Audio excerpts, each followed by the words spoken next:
grand rising as people are witnessing the events that are happening and how things are quickly shifting. You have many people now wanting to look at the events that are going on and say, or ask the question, are these things biblical? Is CiAtlas biblical? Is the fall of the nations biblical? Is this shift biblical? Let me help you with that. It's been biblical this entire time. It's been biblical since 1492. See, you've been taught that everything in the Bible is revolving around the three parts. It's revolving around Europe, Africa, and Asia. But those were the first three horsemen. And when they were taking down the southern kingdom, that's what the Bible is dealing with predominantly, is what was happening with the southern kingdom. When you got here in 1492, that was biblical also, but your churches have been hiding that this whole time. Now, 1492, that was a huge part of prophecy. That was the 10 toes. And that was because if you go to Jeremiah 15:33, just like your churches have been telling you that, nothing, all the Old Testament doesn't mean anything, but see, all the Old Testament prophecies have to be fulfilled. Jeremiah 15:33, how Judah and Israel have to be enslaved together. That means the northern kingdom and the southern kingdom have to go through slavery and the curses of Deuteronomy 28 together. And that was accomplished when you got here in 1492, and you've been enslaving all 12 tribes. Now, something came up with Stephen Burns. He's been really, really famous lately, especially because he's been talking a lot about CiAtlas and the things that are going on with CiAtlas, right? But then he kind of ventured off into the Bible, and now he's asking, like, are these events that he's seen in the with CiAtlas and it's having its effects here in America, here on the earth, if it's biblical? And see, that's the whole thing. You guys are all going to be off because you don't realize that you've been living in biblical times this whole time. Now, sister sent me this video, so I want to share it with you and just play a little part of it, fair use. Hold on. Thank you, Mama T, for bringing this to my attention. And like I said, I'll take it from here. I'm going to play a little bit of it, fair use. Take a look at the clip and then look at their breakdown. And look at where they start with Scripture. Look at where he starts. And it's just like everybody else. Offer this to everybody because it's just really the message, the design, the geometry, everything is really, it's really has great energy to it. And it's just 100% cotton, and it's a great shirt. So the other thing, though, is this getting biblical? I have a lot of people on the channel that are big into the Bible and Jesus and everything, and I'm accepting of everybody. I look at all the different religions with interest and faiths with interest. So, I've been inside Hindu temples. I've been inside Buddhist temples. I've been in mosques. I've prayed in churches and Eastern Orthodox and all the places. I am just a proponent of connecting to your spirit. But there's certainly a lot of ancient wisdom that has been written down in these religious texts. And the Bible is no exception.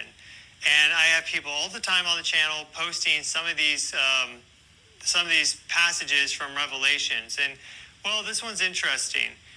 We'll go to, it's chapter 6 or Revelation 6 and then number 12. I watched as he opened the sixth seal. There was a great earthquake. The sun turned black like sackcloth made of goat hair, and the whole moon turned blood red. And the stars in the sky fell to earth as figs drop from a tree when shaken by a strong wind. And it goes on. The heavens receded like a scroll being rolled up, and every mountain and island is removed from its place. The kings of the earth, the princes, the generals, the rich, the mighty, everyone else, both slave and free, hid in the caves among the rocks in the mountains. Fair use. And it was just a great day of cataclysm and rebirth and transformation. We also have the Hopi prophecy, which... Now, a lot of these people are going to be confused because they're not going to know, well, what's brought all this on? All of a sudden, you just skipped, great job, you get to Revelation chapter 6, but you skipped all the way to 12, right? So people are like, but what's brought this on? See, a lot of, if you go to the comments, people are like, oh, I can't wait for Jesus to come back. I can't wait for Jesus to come and save us. I can't. Jesus is not coming to save you.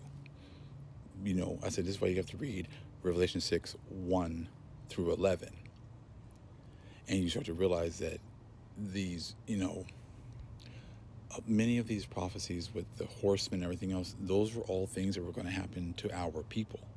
This is, is going to happen to our people first. The Bible is written about us. It's written about all these different things.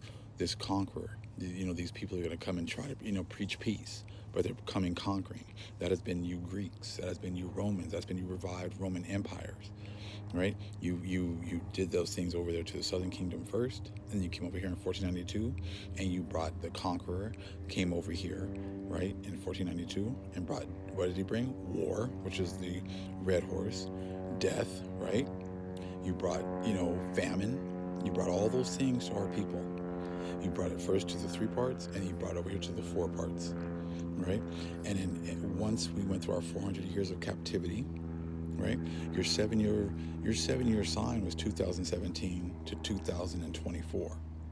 That was your 7-year sign. That was your time for you to try to make amends, make things right with us, and you chose not to. Most I gave you ample opportunity, right? So that's when you look again at the statue, and you look at from the top, all the way down to the end. You look at the head all the way down to the toes. You look at the Babylonians, Persians and Medes, Greeks, Romans, revived Roman Empire, and then at the end you see the stone coming and destroying the feet, destroying, the base, the foundation of this statue. Once you have this understanding, everything else is now cleared up. Everything else now makes sense. This is why, he skipped verses 1 through 11. And it's, oh God, now we're starting to see these earthquakes. Yes, because that is judgment. That is judgment for what has happened to our people. That is judgment to how everyone has ignored our people. And, even today, I look at a lot of, immigrants who are here, and they sold out to the Edomite system, and it's like they could care less about truth. They could care less about making things right. They can care less about, the reparations, the restoration of the Most High's chosen people. They've come here. They did not care about learning about the history here, learning who really built this country, learning who were the ones that were put at the bottom of this system so that they could be, so everyone can get their opportunity to come here and chase that American dream. That American dream costs. It has a due. It has a bill that is due, and that is why that's why you'll skip all the way and say, and like Stephen Burns will say, well, is this becoming biblical? It's always been biblical. The raping, robbing, and murdering of our people, that was biblical. Esau allowing all the immigrants to come over here, and especially this last little cycle from 1965 to 2025, that was biblical. You guys making, an agreement with Satan, that was biblical. You guys all coming together, against us, Psalms 83, that was biblical. Everything you guys have done, everything you guys are doing today, the fact that you guys have no understanding, that is biblical. You guys are totally lost as far as understanding. That is biblical, because you have followed a person, or who does not have authority over the scriptures. Psalms 147, 19, 20 tells you that we're the only ones that have authority over the scriptures. If you go to 2 Ezra chapter 14, it talks about us getting other books and getting wisdom and understanding for this time. This is why you guys are lost, because you go to the Odes of Solomon, chapter 38, Old Testament pseudepigrapha. You guys vomited up your wisdom. So see, you guys are now looking at things that are happening now, and now all of a sudden you want to say that things are biblical. But your actions and the way that you've destroyed our people, that was all biblical. We were going to wake up in the lands of our captivities because you were the ones who worked to discontinue us from our heritage. Okay, and that is Baruch 2 and 30, and that's Jeremiah 17 and 4. See, I know it's going to be a lot for you because a lot of you guys don't read scripture.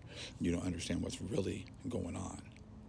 But you might want to go read that Jeremiah 30 and 16, because it lets you know what's on tap. Because all the people that had us in slavery, you're going into slavery. The ones who worked and did us wrong, you're going to be done wrong. That's just the way that it is. It's called karma. So things have been biblical this whole time. It's just now you're barely catching up to what's going on. Much love, family. Shalom.